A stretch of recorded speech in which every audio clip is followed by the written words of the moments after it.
ሰላም ሰላም እንደምን አላችሁ? ዛሬ ደግሞ የበግና የፍየል እርባታ መጀመር ፈልጋችሁ ምን ያስፈልገዋል የሚለውን ሶስት ዋና ዋና ነጥቦች ዛሬ ነግራችኋለሁ።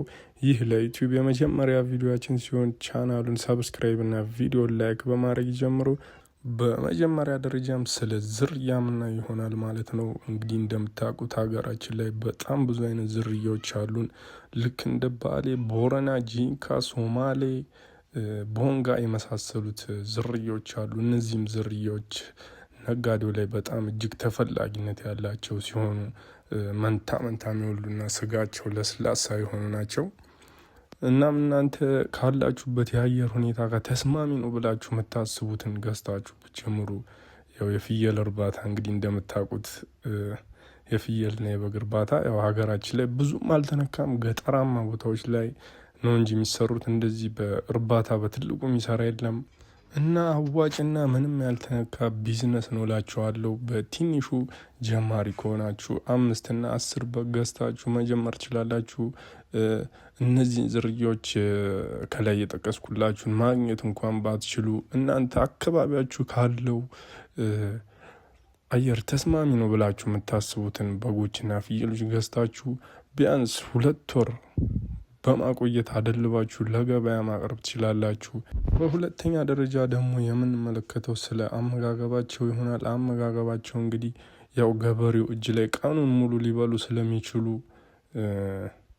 አመጋገባቸውን እንዴት ማኔጅ ማድረግ እንችላለን የሚለውን ነግራችኋለሁ። አሁንም በድጋሚ ላይክ እና ሰብስክራይብ በማድረግ ቪዲዮን ይከታተሉ። እንግዲህ አመጋገባቸው እኛ ጋር ሲመጡ ቢያንስ በቀን 3 መመገብ አለባቸው።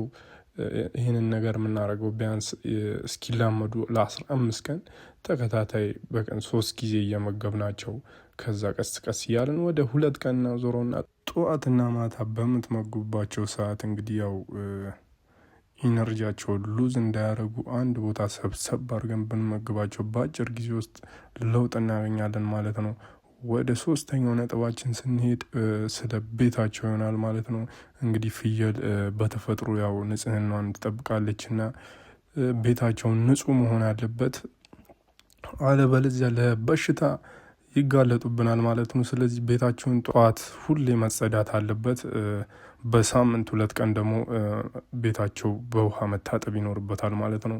እንደዚህ አድርገን ከበሽታም ነጻ አድርገን አሪፍና የተሳካ የበግና የፍየል አርቢ መሆን እንችላለን። ቀጣይ ደግሞ ፍየልና በግ ስንገዛ ማየት ያሉብንን ዋና ዋና ነጥቦችን እነግራችኋለሁ። ስለ ቤት አሰራራቸው እነግራችኋለሁ ማለት ነው። ቻናሉን ሰብስክራይብ እያደረጋችሁ የደውል ምልክቷን ነክታችሁ ቪዲዮ ስለቅ ቀጥታ ይደርሳችኋል ማለት ነው።